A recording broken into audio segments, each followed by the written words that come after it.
Good day, everyone.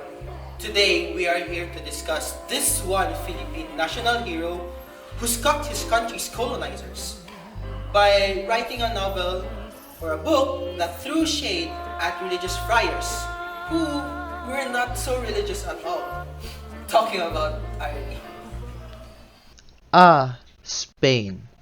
A land where the sun seemed to dance flamenco on the cobblestone streets. Its history is as rich and layered as a towering tortilla española. In the 17th century, Spain was kind of like the big shot of Europe, you know. They were all about exploring the world, bringing back gold, and showing off their fancy armadas. But then, things started going to downhill faster than you can think of.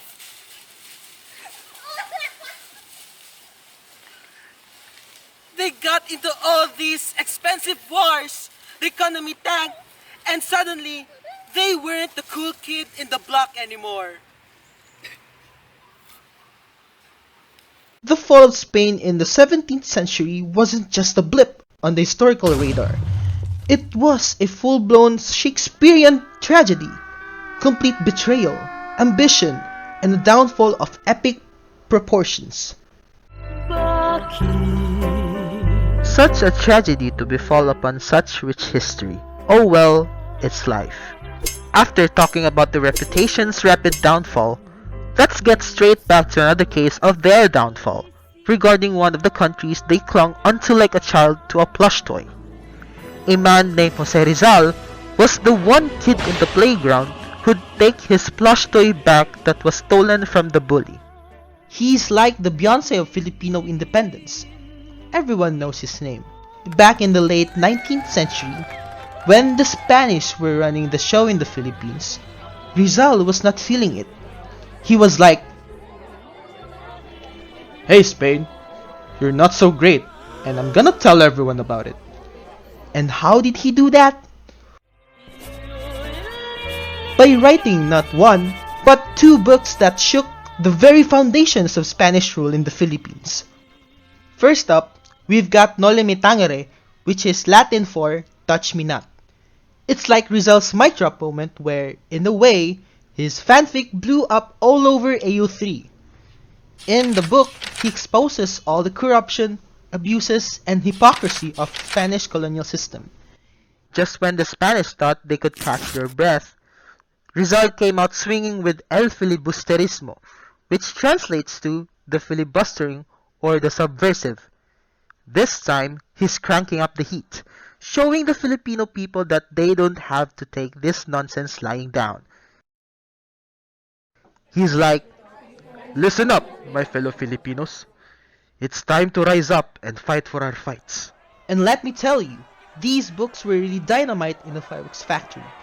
They ignited a spark of revolution in the hearts of the Filipino people, leading to protests, uprisings, and a whole lot of trouble for the Spanish authorities.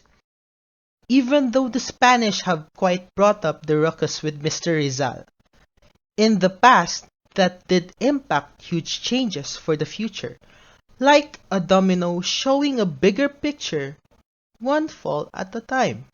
Kung ibigin ko ikaw, sinta, bakit ako mahihiya?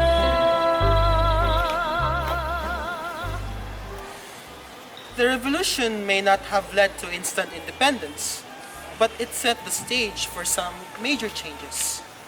The Spanish were forced to make concessions, like giving the Filipinos more representation in government and loosening their iron grip on the economy. But the ripple effects didn't stop there. The revolution sparked a newfound sense of Filipino identity and unity.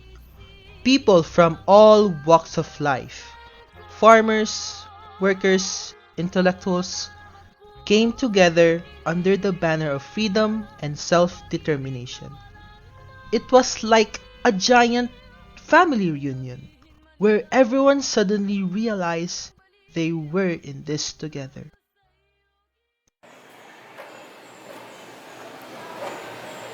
And let's not forget about the long-term impact.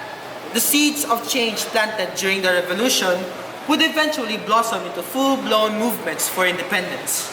The Filipino people had tasted freedom, and they weren't about to let anyone take it away from them.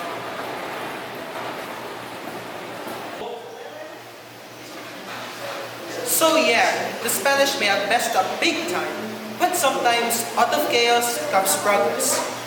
The revolution in the Philippines wasn't just about overthrowing colonial rule. It was about building a brighter future for generations to come. And that's a legacy that can't be erased no matter how hard the Spanish try. aliw sa buhay pagkat kita'y minamahal.